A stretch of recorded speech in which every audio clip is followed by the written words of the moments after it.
What happens when two criminals choose the wrong target? This is the incredible story of Major Sarah Williams, a special operations officer who turned an attempted robbery into a lesson in redemption.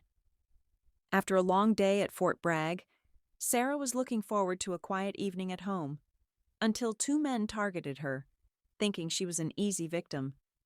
But what they didn't realize was that Sarah wasn't just any woman walking alone at night.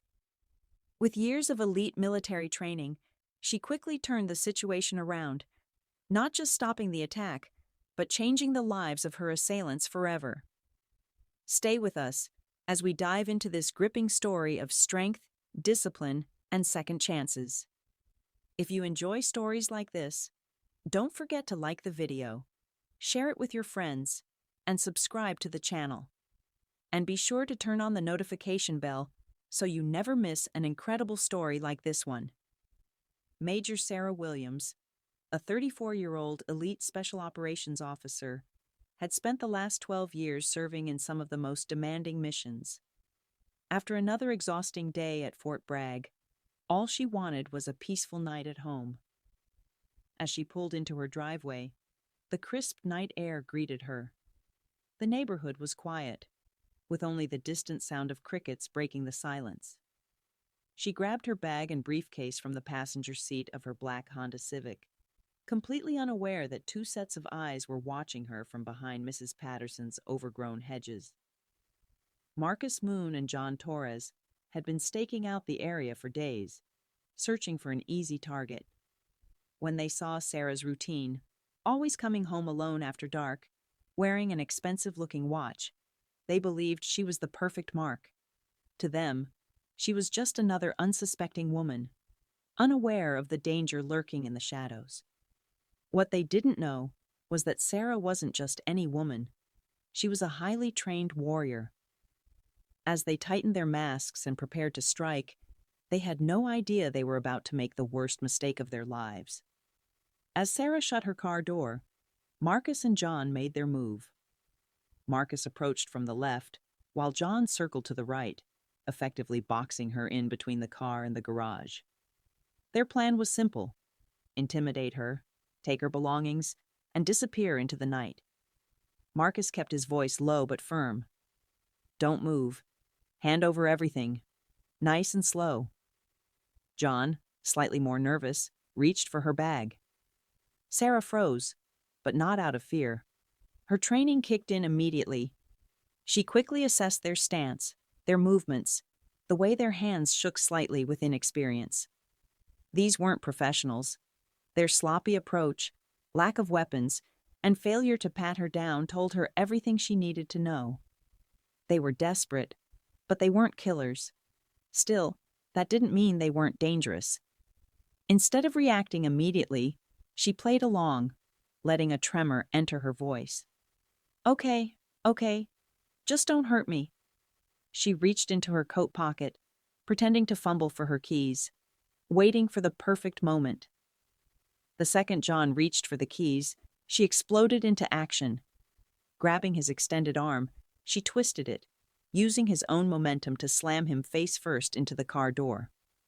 Before Marcus could react, she spun John around, using him as a human shield.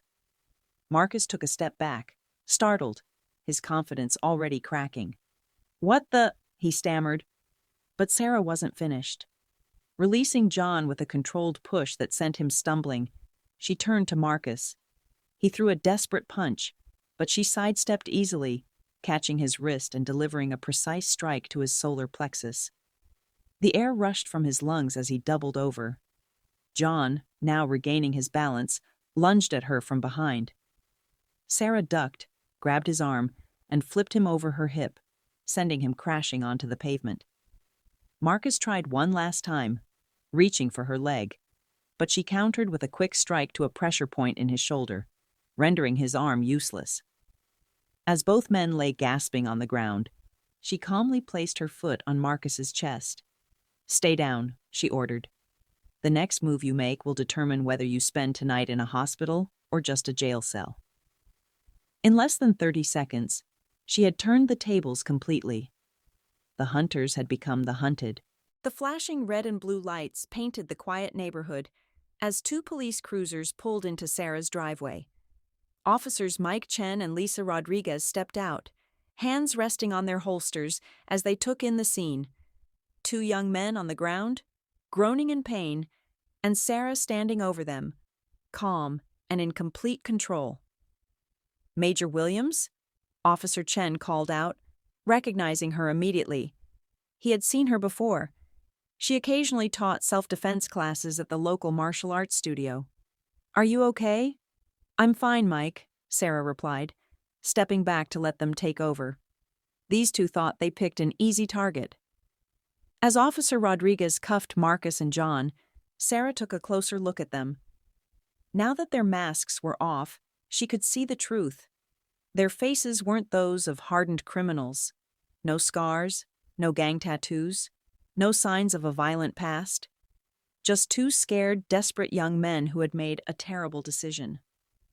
"Check their records," she said. "I don't think these two have done this before." Minutes later, Rodriguez returned with the results. "You were right. First offense for both of them. No prior arrests, no gang affiliations. Just two kids working dead-end jobs and struggling to get by." Sarah glanced at the patrol car where Marcus and John now sat, their aggression replaced with shame. She knew what would happen next. The system would chew them up, and in a few years, they'd become exactly what they had only pretended to be tonight, unless someone gave them another option. "Mike," Sarah said, turning back to the officer, "let me talk to them." Chen hesitated, but eventually nodded. Sarah approached the car window, watching as both young men flinched when she got closer. "Listen," she said, her voice firm but not unkind. "You screwed up. Bad. But this doesn't have to be the mistake that ruins your lives. It can be the one that changes them." Marcus and John exchanged nervous glances. They had expected a beating, jail time, maybe worse. What they hadn't expected was mercy. Thanks to Sarah's testimony and recommendation, Marcus and John were given a rare second chance. Instead of serving jail time, they were placed in a rehabilitation program that focused on mentorship, discipline, and job training. It wasn't an easy road, but it was a path that led them away from crime and toward a future they had never imagined for themselves. Under Sarah's guidance, they joined a youth mentorship program at the local community center. The program combined martial arts training with job skills, education, and counseling, giving at-risk youth the structure and support they needed to turn their lives around. At first, Marcus and John were skeptical, unsure if they truly belonged in this new environment.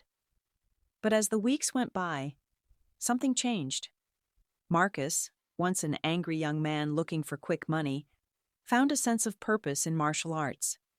Sarah saw his potential and offered him a role as an assistant instructor. Teaching others the discipline and control he had lacked in his own life, Marcus became a mentor to kids who reminded him of himself. Major Williams taught us that the best victory is the fight you avoid, he told his students, passing down the lessons he had learned the hard way. John, on the other hand, discovered a hidden talent for technology. Through the community center's free coding classes, he developed a passion for programming. What started as a mandatory part of his rehabilitation soon turned into a career goal.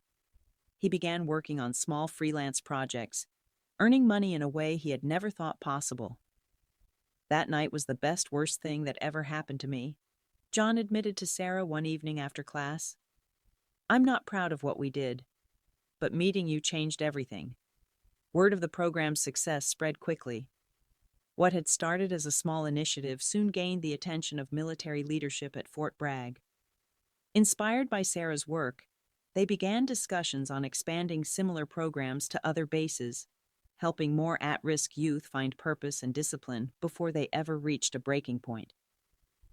One evening, as Sarah locked up the community center, she saw Marcus and John heading to their evening classes at the local college. They waved, no longer the scared, reckless kids from that night, but young men with a future. She smiled, knowing that sometimes The best way to fight darkness isn't with force, but with opportunity. As Sarah watched Marcus and John walk toward their evening classes, she reflected on how one moment, one decision, could change everything. What had started as a crime had turned into a chance for redemption. These two young men, once on the path to self-destruction, were now building futures they never thought possible. Sometimes, the best way to fight darkness isn't with force, Sarah thought, but with opportunity. If you found this story inspiring, don't forget to like, comment, and share. And for more incredible stories like this, subscribe to the channel and turn on notifications. See you in the next video.